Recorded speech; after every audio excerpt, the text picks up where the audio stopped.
his image and mirror in his reflection. Black and beautiful, my shortcomings and imperfections. Addicted to this spoil and methodless while they toil.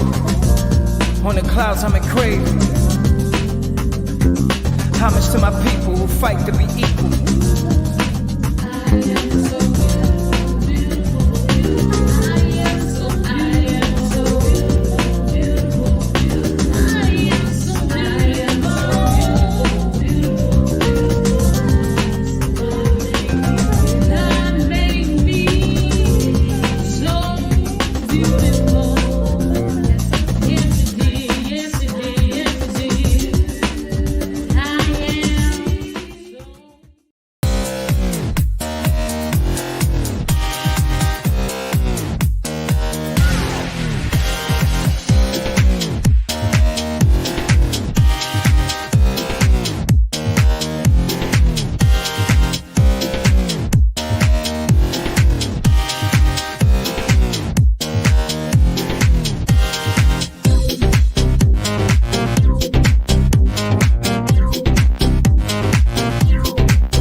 Hello, beautiful people. Welcome to the Color of Beautiful Colorism Conversations. I'm Dr. Karen Moore, founder of I Am the Color of Beautiful Global Spoken Word Initiative and Movement, where we are redefining the standard of beauty for women of color, and our focus is on eradicating colorism in communities of color across the globe. I'm so glad that you've joined me today. Please invite others to the conversation if you are here, and let us know where you're tuning in from. And those of you who will watch the replay, we welcome you and we encourage your participation in the conversation in the chat. If you have any questions or any comments, please feel free to put them in the chat. And we certainly welcome you to today's conversation, which is we're having a discussion on the racial bias in retail study that was commissioned by Sephora. And it's a very interesting study. And if you have the opportunity to look it up and really read it in depth, I really would recommend that you do it. The Sephora Commission study was conducted over a year-long period, beginning in the fall of 2019 and ending in late 2020, included both primary and secondary research. So there's really a lot of information in this study, and we're going to have a discussion about some key points in the study today. And so I'm going to bring on my co-host, who I'm so glad she comes with me every Sunday, my sister, Renee Moore. Hey, beautiful. Hi, how are you? I'm great. How are you today? I'm doing fantastic. Thanks. Great. Thank you so much for joining me for this conversation. It is, it's a very interesting conversation to have, and we will both have the opportunity to share our own experiences of what we have encountered in retail when we've gone into certain stores and things that have happened to us. So we're going to start with the idea that the study says that racially biased and exclusionary treatment affects the shopper journey in two distinct ways. Number one is an invisible tax or experience burden for select demographics in which retail shoppers are unable to find products they need, have fewer options to choose from, or products are segregated or difficult to access, and they have difficulty getting assistance, experience long wait times, or are treated differently. So, I think that that's very interesting because now this study ended in 2020. And I'm not. I think it depends upon what kind of products you're looking for and your ability to find them. Now, however, though, I will say that a lot of times the black hair care products are located somewhere way in the back of all of the hair care products. The black hair care products can sometimes be all the way in the back, but they usually are, at least I have found they usually are grouped together. True, but there may not be as much of a variety as there are for other type of products as well, too. That's true. That's true. Though now the other issue though too is that a lot of hair care products, many of them are not necessarily black owned or black hair care products. Designs, well, I shouldn't say black hair care products. They are not black companies. The black companies that have produced hair care products specifically for our hair. Hey, cousin, specifically for our hair may not necessarily be. I mean, you will find some things that are geared towards us, but they may not necessarily be black owned and they may not necessarily really be what's best for our hair. That's true. Right. Yeah. So the other thing was number 2 was a pattern of exclusion and inequality via policies that create unequal experiences across demographics in which retail shoppers are categorized as less desirable than others. For example, black shoppers being treated as suspicious and subject to additional surveillance while in the store. I've experienced that. I've experienced being watched in the store. I have to. And Yeah. And I really was not at all. I really was not at all happy about it. And we're going to talk a little later about that experience and addressing that particular experience and how many times we address it because of how we have been treated or what we feel is really a proper way to address it. Right. And not only being followed in the store, but being told when you ask to see something, if it's behind if it's in glass or if it's behind the counter, not being allowed to see it, but being told it's expensive, as if to say, you can't afford what you're looking for in this store. So I've had that happen to me as well. Yeah. Yeah. Yeah. So number 1, there's 5 truths about bias and Black and Indigenous people of color shoppers across the U.S. retail industry uncovered by the study. So number 1 is limited racial diversity across marketing, merchandise, and retail employees results in exclusionary treatment before shoppers even enter a store and continues across their in-store journey.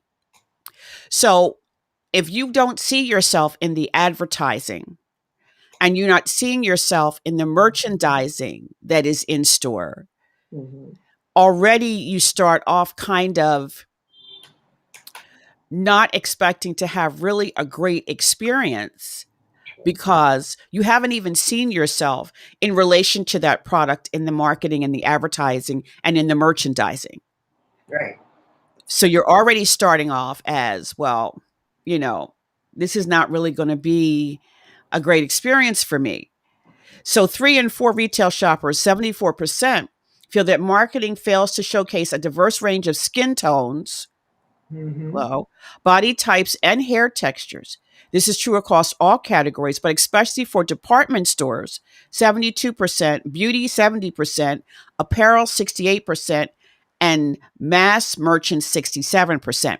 And when you start talking about body type, because I know, because we are biological sisters, we are somewhat built the same. And, we've always had the smaller waist, bigger hips. And you don't see that a whole lot in advertising where you see a woman who's built like us and we want to go in and we want to find clothing or we want to find a pair of jeans, which I still have yet to find a pair of jeans that really fit me right now. I'm almost 60 years old and still. But too, that could be because I don't want to pay a whole lot of money either, but that's a whole nother story. But to But be able to sometimes it's really not. find the kind of jeans that I want, or the kind of whatever it is that I'm searching for, not seeing myself in the advertisement makes me begin to think that, okay, well, maybe that product is not for me. Or you have to um, go to exclusively to the stores that cater simply to someone who is your size. So, for instance, which sometimes they have a lesser variety or they're not as big. So, there are certain stores you go in and you know that they don't have anything bigger than a size 12, you know? And if they do, then the bigger the size, the smaller the variety, the smaller the Yeah, options. Um, and that's true. so when you get these, and like you say, when you see the advertisements and the circulars and all of that, those women are size 5, you know, maybe a size, maybe an 8 once in a while, but Right. in reality, Unless you specifically are looking at a Ashley Stewart catalog or a Lane Bryant catalog, right, we're just then stores, you and might even see. and even then, when you're looking at those catalogs, I mean, I don't do a whole lot of shopping per se. So, are we being represented? Because even we're just a lot of times we're just built differently. Yes. So even if I'm a size 16 and someone of a different race is a size 16, that may be a whole different reason why we're 16s. Mine may be because of hips, there may be because of stomach, so if we're not even seeing ourselves represented across the diaspora of, because not all of us are size 16, some of us are size 2s, but it's just not seeing us represented across the range. Right. Right. So in the study, they also give a retail opportunity. This is what retail has the opportunity to do. And let's also say that this a lot of this has come about because of Black Lives Matter and companies getting on that Black Lives Matter bandwagon. But what have they done? So we're going to talk some about that also. They get on the Black Lives Matter bandwagon after the murder of George Floyd, because it was a murder.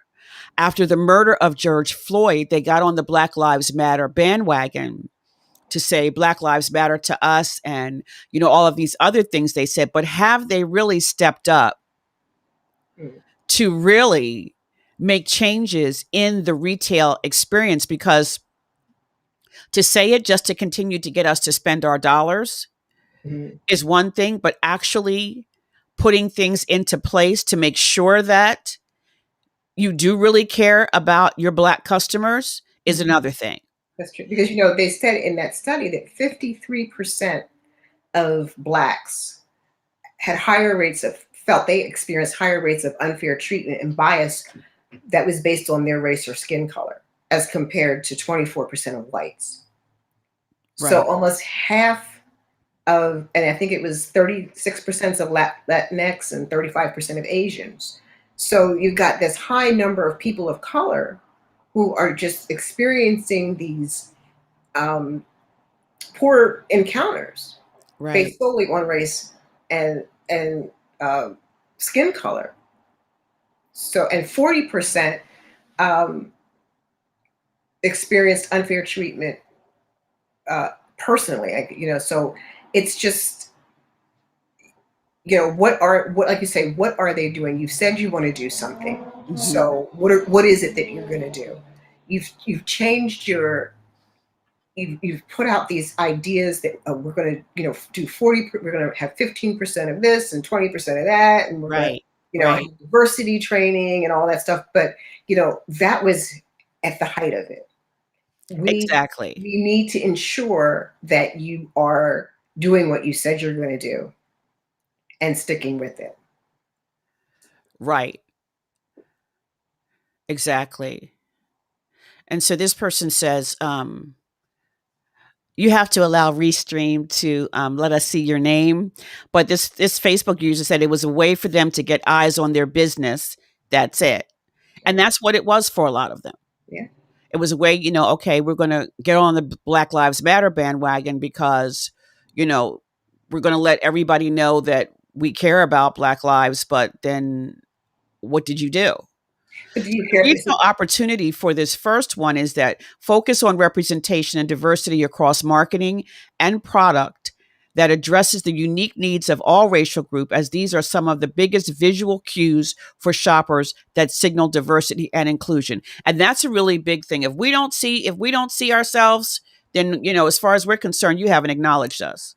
yeah, yeah. And like you say, it's not a one-time thing. I think, if you look at the study, they show how certain companies on Instagram spiked with, diversity in color and having darker skinned people in their ads, and how it started to taper off as time goes on. Right. So, we need to really be holding these people accountable and saying, hey, you said, you were going to do this and you did it for 2 months. But, here we are a year later and we're getting ready to come back into your stores.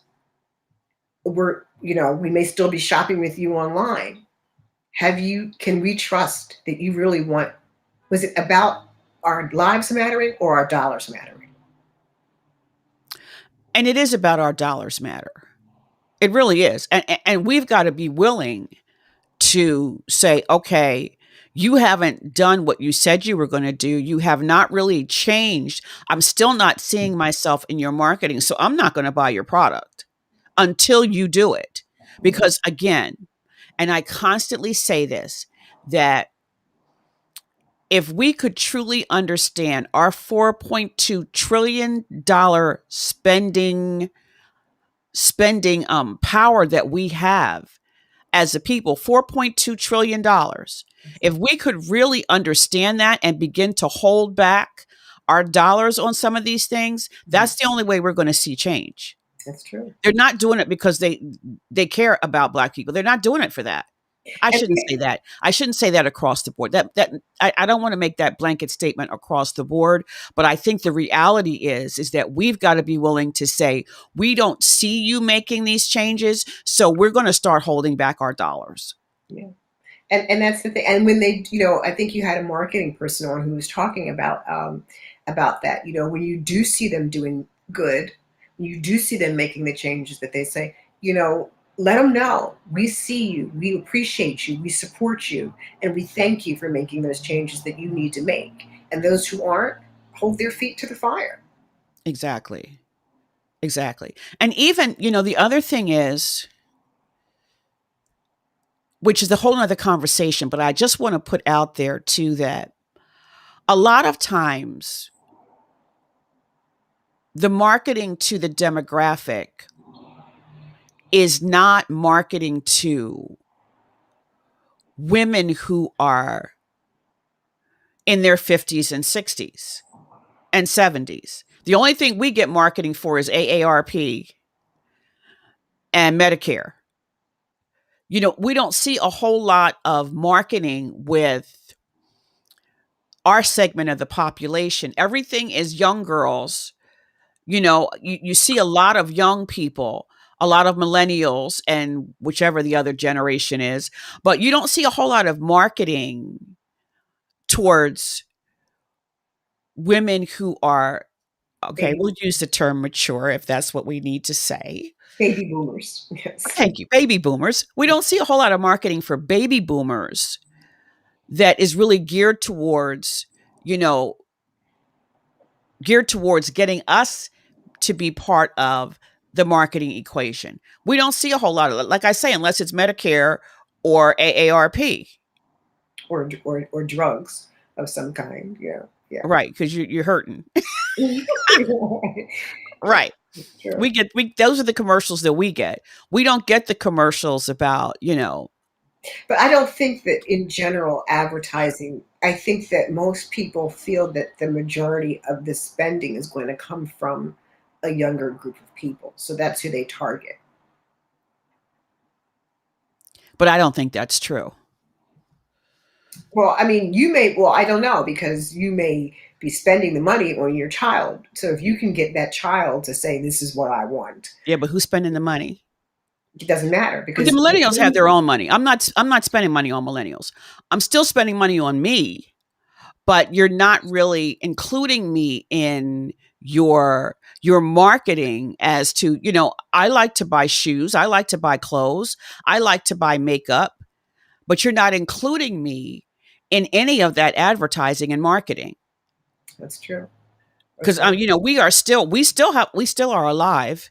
I know people think true. we're out to the pasture and stuff now, but we Yeah, still are alive. We still are working. We still are doing our businesses. We still are in the marketplace, but it's just that the marketing it's just not geared towards us no, it's at not. all.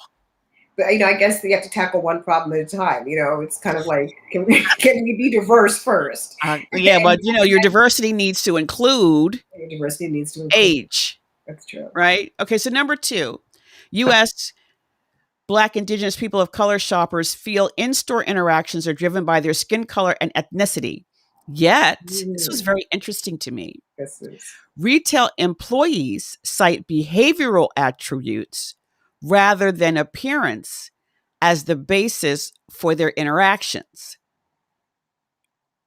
Despite the experiences retail shoppers report, 3 and 5, 60% retail employees surveyed more often cite shoppers' behavioral attributes rather than physical attributes when determining how to approach or interact with shoppers, underscoring significant disconnects between how shoppers and employees interpret interaction in U.S. retail. So this was kind of interesting to me because I wasn't really quite clear on the behavioral attributes. So so. are you determining, is it preconceived in your mind what my behavioral attribute is, or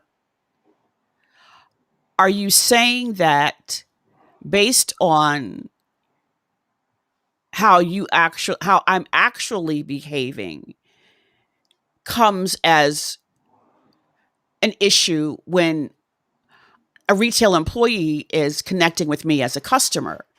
Because if I'm asking you, and listen, we get poor service everywhere. Some places you get good service and you get bad service. I think that it depends on the employee and it depends on the person themselves, because you get nice people in stores and you get not so nice people in stores. And I understand that employees also have to interact with the nice customers and the not so nice customers. So when you're talking about behavioral attributes, though, my question becomes, as an employee, if you are approaching me as a customer, do you have a preconceived notion in your mind about what my behavioral attribute is? Or are you really interacting with me going to try to discover what my behavioral attribute is? Well, I think there's several things to that. One, I think that um, some people are being disingenuous when they say it's a behavioral attribute, because I think that they don't want to be seen as racist. If they're called on it, then they're saying, "Oh, it had nothing to do with the skin color. It was the way they were acting."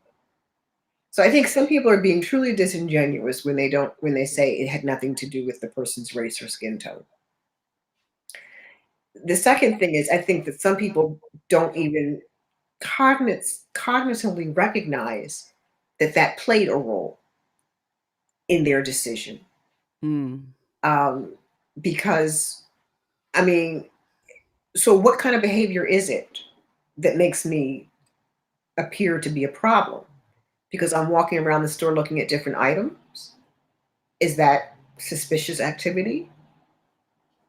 Is it suspicious activity because what? I'm talking loudly? So I think that if people are truly honest with themselves, that you can't tell me that a black person walks in a store and a white person walks in a store, and that if they act the exact same way, if you don't have some kind of preconceived bias already about, and we've talked about this, what exactly is acting black, you know? Mhm. So if you don't already have some kind of preconceived notion about how they're going to act, that if we do the exact same things, what makes my behavior suspicious? It's an Right. underlying bias that you don't even recognize you have, that has already clicked in and automatically made that determination that everything that I do is suspicious. And that's Right. just my personal opinion. I don't know. Maybe, Right. you would have And I, to. I think too that, like I say, it's the, and you said it's that preconceived notion of, if I go to an employee and I say, I need some help, whatever, whatever, and you've already decided that because I'm a black woman that I'm going to be difficult because that's what your preconceived notion, and this is not just a black white thing. Right, that's This true. is even sometimes a black thing. Oh, yeah. Sometimes we as black women also have this whole idea about what another black woman is going to, how she's going to be, Yes. and even when, you know which we talked about some last week, even about, how we voice our concerns, or if we have a problem, that we have to go through this whole thing about, okay, I can't come across as the angry black woman. I can't, so it's this whole thing about, okay,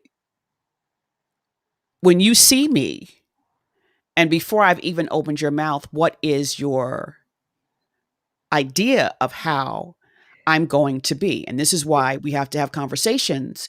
And we cannot assume that because somebody is black, or because they're dark skinned, or because they're light skinned, that they have that they have a certain behavior that you're expecting to see because of that.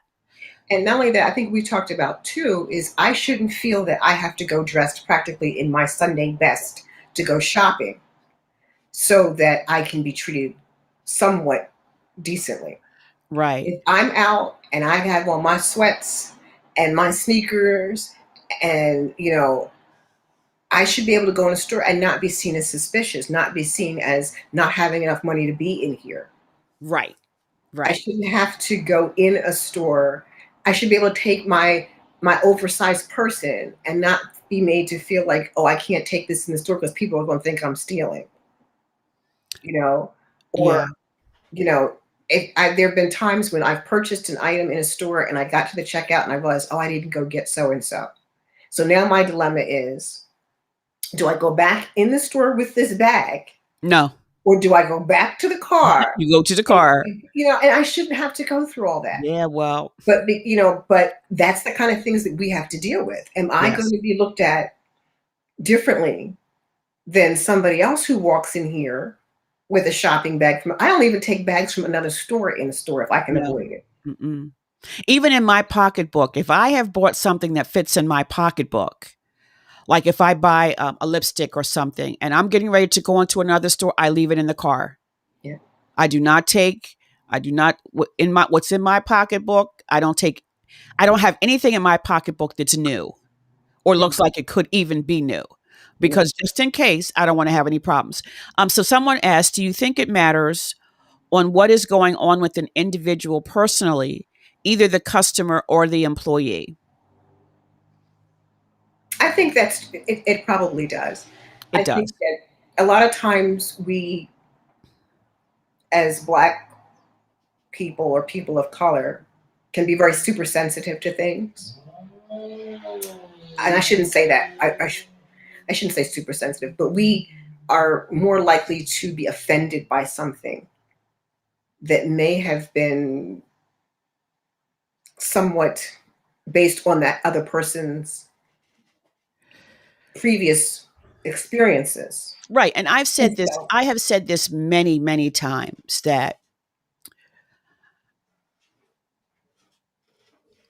your encounter with someone, it really could be, not everything is racism. true. And some things that we call racism,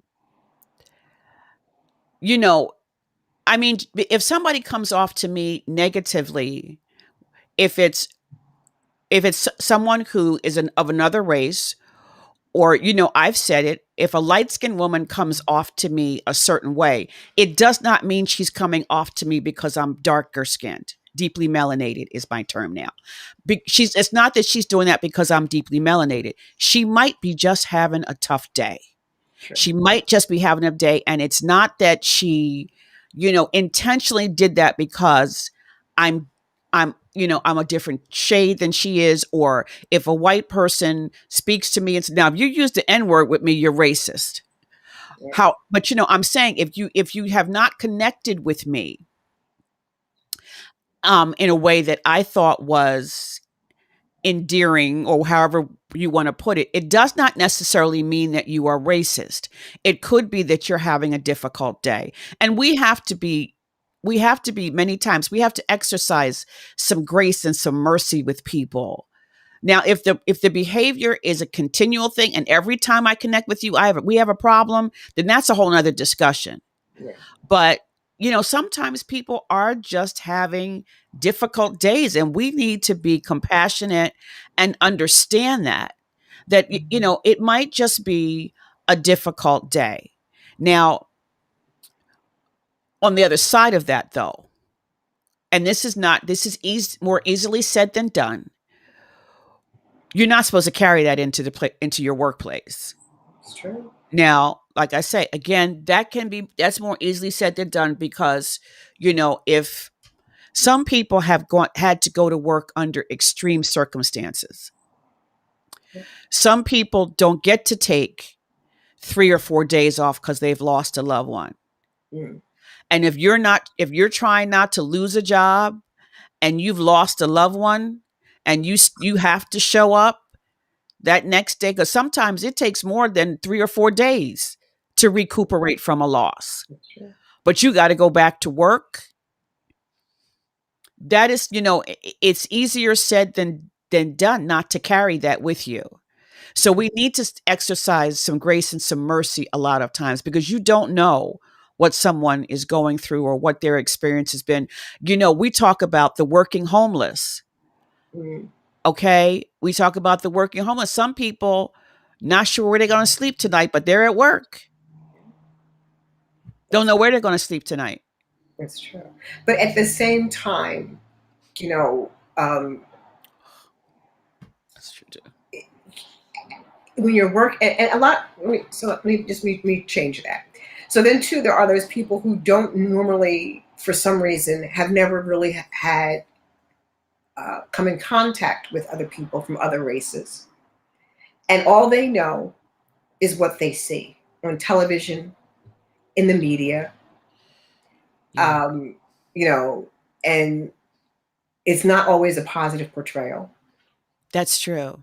And it's based on fear, because, if you're not used to being around people of a certain race, and all you see about them is negativity, which has to do with our media, then you're fearful. Right. Right. And you need to be educated. Yeah. Now, however, in my opinion, that is the job of the employer, to do that diversity training, to say, you know what, this is how we expect you to treat all of our customers. Right. And these are the things that you need to be aware of, and you need to really dig deep and think about before you approach a customer. Right. Right. So someone else says too that it may have originated in the workplace also, True. which is very, very true. True, because sometimes what happens, because this is the thing I said to that I said to my husband when he was in the hospital, and he said to me, he said, all the black nurses, he said, not all of them, but he said, a lot of the black nurses don't seem to be as friendly as. I said, babe, they got a whole nother thing going on. Okay. Being black nurses in here, I told them they got a whole nother situation going on, babe. So cut them a little slack. And that was one of They're not the going to come in all, like the other nurses. The sister trying to keep her head above water. She trying to, it's a whole nother thing going on with the Black nurses. and then the article did talk about how the employees of retailers have experienced Yes. discrimination and bias based on from their employers Yes. or even from customers. Right. Right. So it goes both ways. A customer comes in and doesn't want to deal with you because you're of a certain race or a certain color. They'd rather deal with somebody else. Exactly. So the So retail opportunity for number 2 was implement employee training specific to unconscious bias. You talked about that. Racial profiling and anti-racism. Remove policies and practices that disparage shoppers, such as using code words to classify Black shoppers or using seemingly race-neutral or colorblind logic to guide interactions with shoppers who have unique needs. That's interesting to me. Code words for Black shoppers. Yeah. So number 3 is U.S. Black and Indigenous people of color shoppers use coping mechanisms to minimize or avoid anticipated biased experiences when in store. While many customer experiences needs are universal, people of color shoppers have some needs that hold greater importance in helping them feel welcome. Unfair treatment most often occurs when retail shoppers are browsing. In fact, among retail shoppers who have experienced mistreatment in store, they're 3 times more likely to say it happened while they were browsing than at checkout, 38% versus 12%. yeah. So we were kind of just talking about that, just looking around Yeah. and trying to be more intentional, just going in a store, and which we have a right to go in a store and just look. Yeah. Maybe I'm not buying. Maybe I'm just window shopping, but I'm window shopping. I decided to go inside the store. Yeah. And sometimes it's interesting because, like I said, sometimes you wonder if it's, you try to be, what's the word I want? Not to think the worst of people. Right. But, and I just remember this. I think you and I went into a mall in Jersey. We had been recommended to the store by someone in the church. And we went there and we're looking at the things, and a white lady comes over and she's talking. So we were just browsing, and she's talking to us, and we're like, okay. And she stood there and she kept talking, and there were other customers in the store. So I'm trying to figure out: are you talking because you're friendly, or are you talking because you want to watch me and you don't want it to appear that you're watching me? So you have these. And you become almost uncomfortable just browsing. I don't have to buy what's in your store if you don't have what I want. I Right. should be able to come Right. in there. I should be able to look. I should be able to try on things if I want to try them on. Um, and not feel that I'm being watched. Exactly. Exactly. So one of the things that it said that now what has happened is that we'll shop online to avoid the interaction altogether, thereby removing the burden of unfair treatment. Don't try samples and may even leave purses and bags at home to prevent accusations of theft. We talked about that. Leave it in the car. Yep. Adjust their body language, such as keeping their hands out of their pockets or avoid browsing altogether. Mm-hmm. We talked about the dress nicely thing. Yeah. Make a shopping plan to ensure their time in store is efficient with minimal employee interactions, or interact with employees to make it known they are interested in spending money. But I might not want to spend money. I shouldn't have to do all that. Yeah. Because I may really just be looking, which I have a right to do. You do. You do. So I really liked this retail opportunity that they said, create a universal welcome system that is sensitive to the needs of all shoppers and makes the store feel like a welcome place upon entry. So greeting people and welcoming them in just like you would your home Mm. can make people feel more comfortable and more at ease Right. to have that whole welcoming experience. Right. Especially if you're doing it for everybody. If you say Everybody. hello to everybody, then I'm more comfortable if you specifically pick out certain people to say hello to. Right. Right. And then some people don't really necessarily like that though. Some people like, look, I just came in the store. I don't need you to help me or do anything. So, sometimes it's that whole, damned if you do, damned if you don't. Well, I don't But know. still nonetheless, if you just say, "Hi, welcome to Karen's boutique. If you need anything, let me know." Yeah, I think that's reasonable. I think so. I think so. I think you skipped number two, by the way. So if you want to go No, back, I didn't. you We skipped. talked about it. We talked about number two. Mhm. Okay. I think we did. The associates being like them. Say that again. Associates being like the people. I don't know. Well, we'll talk about it real quick again. I don't know. This was a U.S. people of color shoppers feel in-store actions are driven by their color, their skin color, and ethnicity. That's the one you're talking about? Now, number two, the racial bias and unfair treatment, inability to receive help from store associates who are like them. Truth number two. Okay. Okay. I think we talked about that. I don't know. Anyway, we're going to number 4. Okay. Okay. The majority of U.S. Black and Indigenous people of color shoppers do not voice concerns about negative shopping experiences directly to retailers, creating missed opportunities for feedback and improvement and impacting future sales as shoppers take their business elsewhere. The study's findings indicate that when retail shoppers experience bias, most avoid conflict and stress in the moment. As such, only 3 in 10, 30% retail shoppers reacted actively to unfair treatment as means of providing feedback to the retailer, like publishing an online review or posting on social media detailing their experience.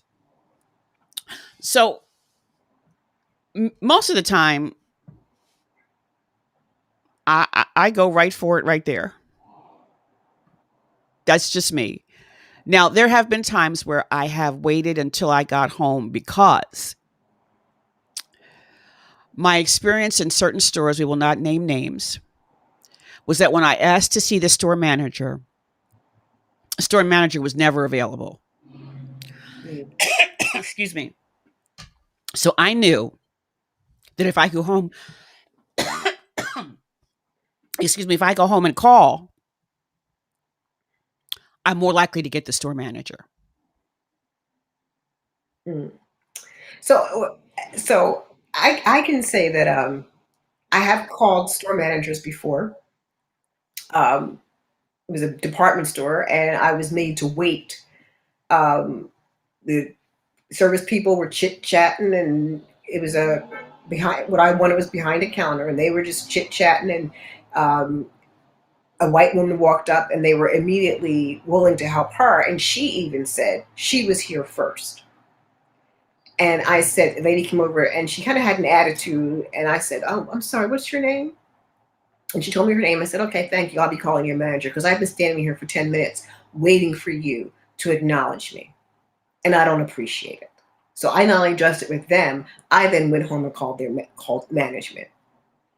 Um, and sometimes I won't call management, but I have addressed it there too. Like the lady that told me something I wanted to see in a counter, and she told me it's expensive. And I said to her, "I didn't ask you how much it costs. I asked you to let me see it." And she kind of had an attitude, and she pulled it out. And I think I made her pull out 3 or 4 different things. And I pulled out my credit card, my American Express card, and I said, "You know what? I don't like your attitude. I don't think I'll be buying that today." But, this all goes to, should we have to go through all that?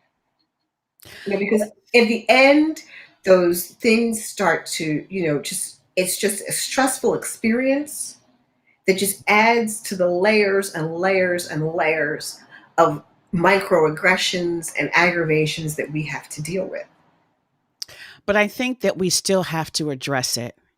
Oh, It is really important that we address it and not just resort to not saying anything or just going somewhere else, or, deciding that we're going to shop online, we need to address it. Okay. And, it's amazing too, because at the same time as I will voice a complaint, I will also let a manager know when I've had really great service. Mm-hmm. Excuse me, really great service, so that, it's not just a matter of always, complaining or whatever, but at the same time, because I called up a car repair place. It's a pretty big name. And I called them because it had been a long period of time had passed where they hadn't called me and told me my car was ready. So I called to find out, and the guy's like, "Oh, your car has been ready." I said, "Well, how come nobody called me?" So I called the manager and I said, and here's what I said to him. I said, "I should not have to go outside of my neighborhood to get good service." Mm-hmm. Excuse me. I shouldn't have to. We're in Philadelphia. I shouldn't have to go to Jenkintown or Abington or Cherry Hill or wherever to get decent service. I should be able in my own neighborhood to get good service. And he said to me, "You're absolutely right. We will bring your car to you." Mm-hmm. But if I had just been upset and not said anything, then the issue doesn't get addressed. It doesn't get resolved. That's true. I said whenever we have great service in a restaurant, I will let the manager know, and I'll say to the waitress or the waiter, "Can I see your manager, please?" They always get a little nervous. "Is everything okay?" "Everything's fine." And I'll tell the manager, "We had really great service. This person was really, really great." Yeah, we had great service in the store the other day, and I don't know if either one of us ever remembered to call, but you were looking Yeah, for she was great in a store that normally. just. So I don't know if we ever remembered to call. I don't know if you have her name or remember her name or not, but it was And I phenomenal. did forget to call. Yeah, and it was phenomenal. I mean, so and once again, that goes to letting um, retailers know, you know what, I'm spending my money. If you or your employees have a problem with me because of my race, my color, my size, my age, that you know what, it's going to cause you a problem.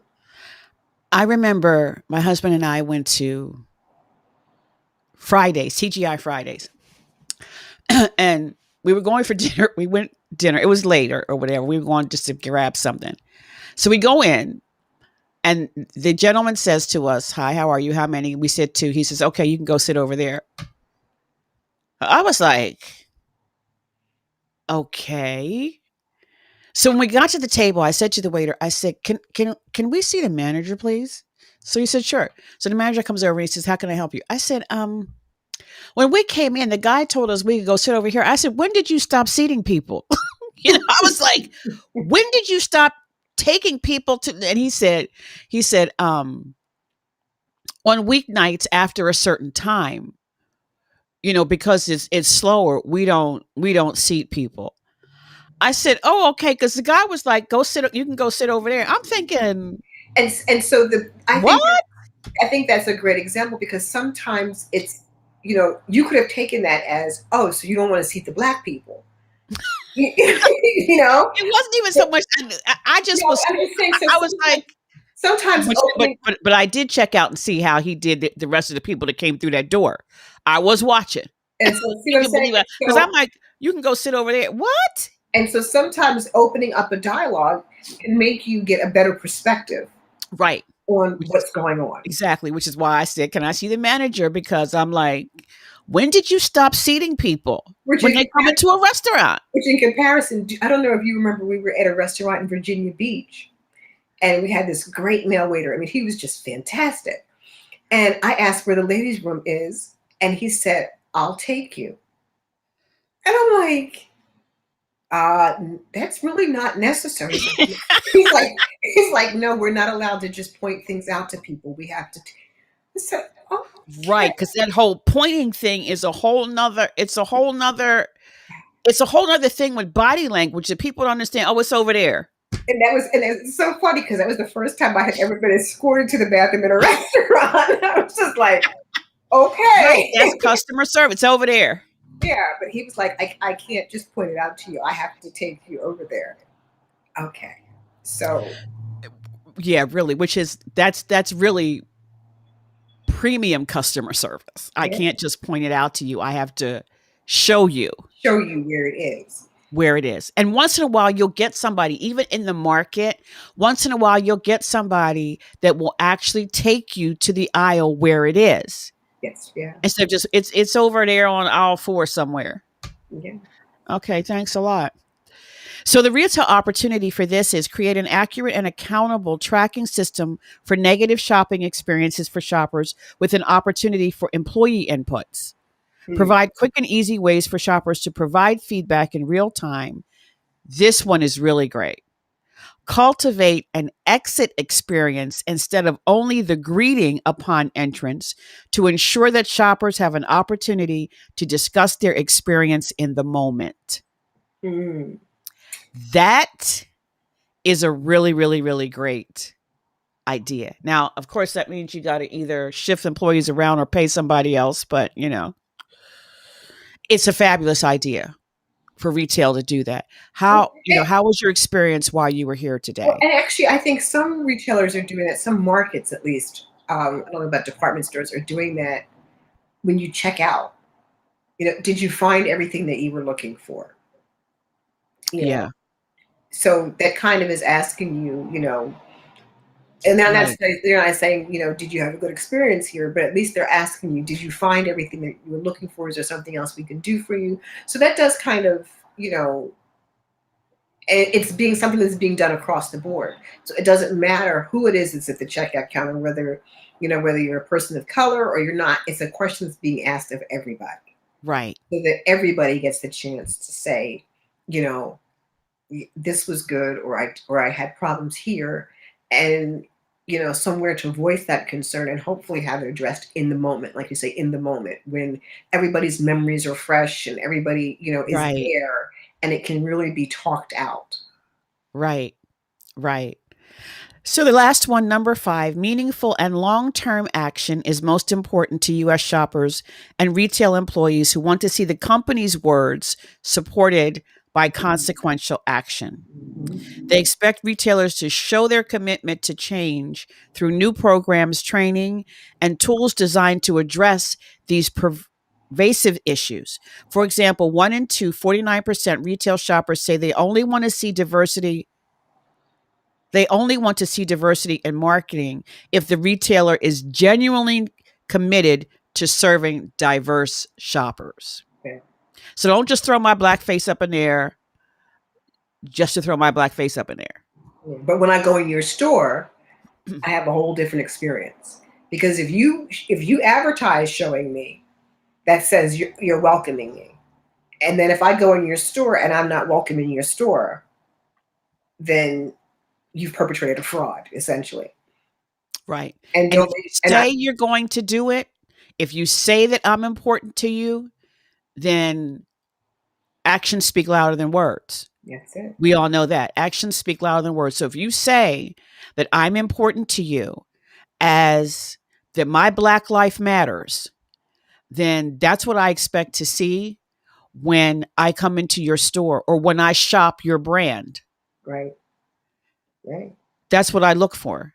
And not only when, like you say, in the store, and the best way to me to get that diversity and to get that commitment is to not only do it in advertising, but to do it in your business itself, in your employees. Make your employees just as diverse as the people you're trying to get into your store.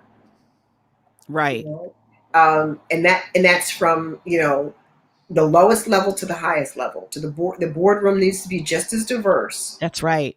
as the people who are working on the floor interacting with your That's customer. right. The boardroom, the executive management, all of those people need to be diverse. That's it. Because if there's no diversity there, how can you say that my life matters when I don't even see myself on your board of directors or myself in your executive staff? And now, but you also get so many different. You get a better insight into Yes.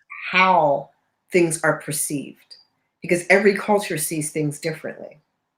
And you get that genuine input of how this action is going to be perceived, or how this ad is going to be perceived, or how the placement of these items is going to be perceived.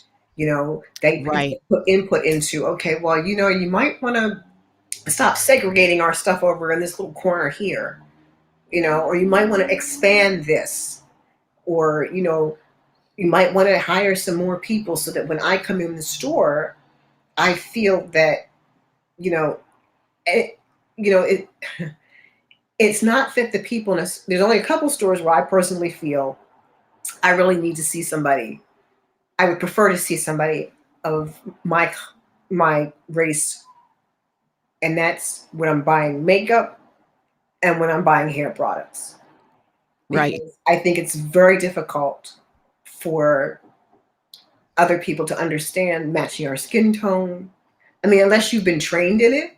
Now, if you're trained in it and you're good at it, go for it. But unless you've been specifically trained in how to match our skin tones, how to deal with our hair textures, Mm-hmm. then I feel personally far more comfortable going in a store asking, and I don't mean this to be racist, but I do. I feel far more comfortable going in a store and asking a person of color, what product is best for my hair if I'm trying to get my hair to do this, or what foundation is going to be best for me. I think that's I don't really know well, let me put it this way. I think that we would need to talk to you need to talk to a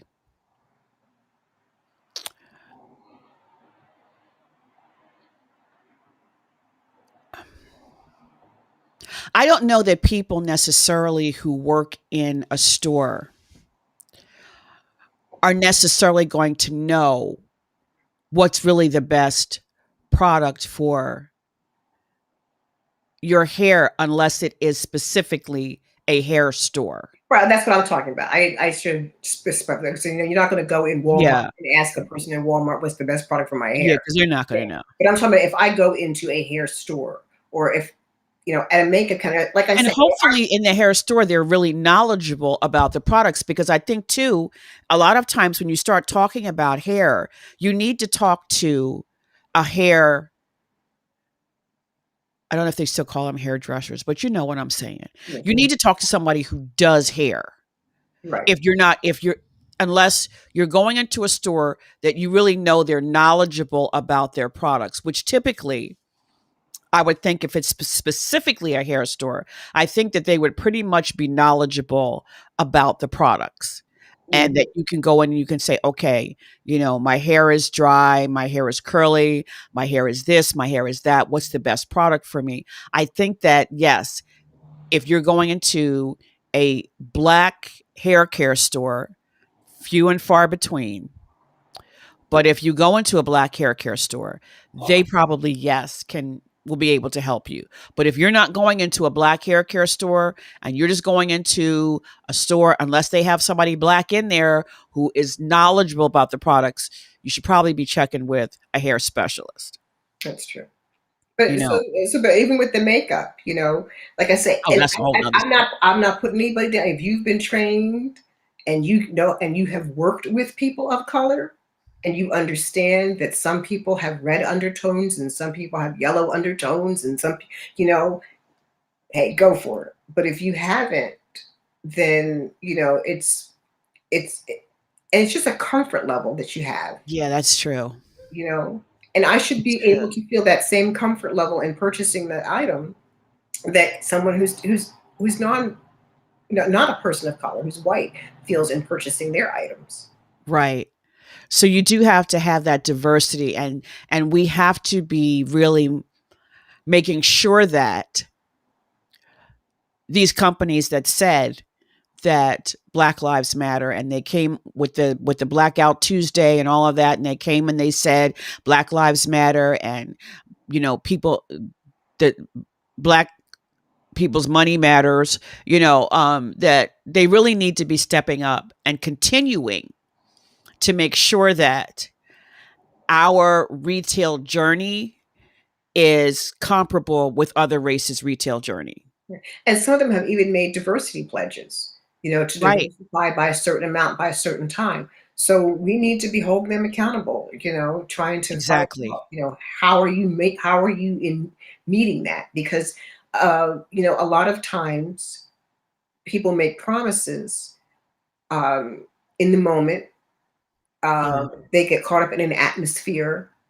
They, and then, time has a way of making people forget, Right. and we've been almost a year now that we have not been in retail spaces like we were, Right. but it looks like we're going to be getting closer to going back to those spaces. So when we go back, we need to be looking for changes. And even prior to going back, we need to be looking for changes in the advertising, in the marketing, um, to see are they doing what they said they would do. Hey, Cheryl Ann is watching from Ghana. Oh, Hey, my sister. hey, Sharon. Hey, Awesome. Thanks for watching. what you doing up so late at night? Oh, yeah, it's late there. It's midnight. It's midnight. Thank you so much for watching. So, thank everyone for watching. This was a great conversation to have today about our journey and our customer journey in the retail space, and to make sure that we are holding these companies accountable for what they said they were going to do a year ago. So we need to be following up and making sure that we're holding them accountable. You can, of course, visit us at thecolorofbeautiful.com. Color is spelled COLOUR, because you are beautiful. Thank you so much, beautiful. Thank you. It was great having you here. And join tomorrow. We will be back with The Color of Beautiful After Dark at 9 p.m. Monday through Friday, and our Wondrously Made Wednesdays, 2 p.m. on Wednesdays. Everybody have an amazing, amazing rest of your day. Be blessed.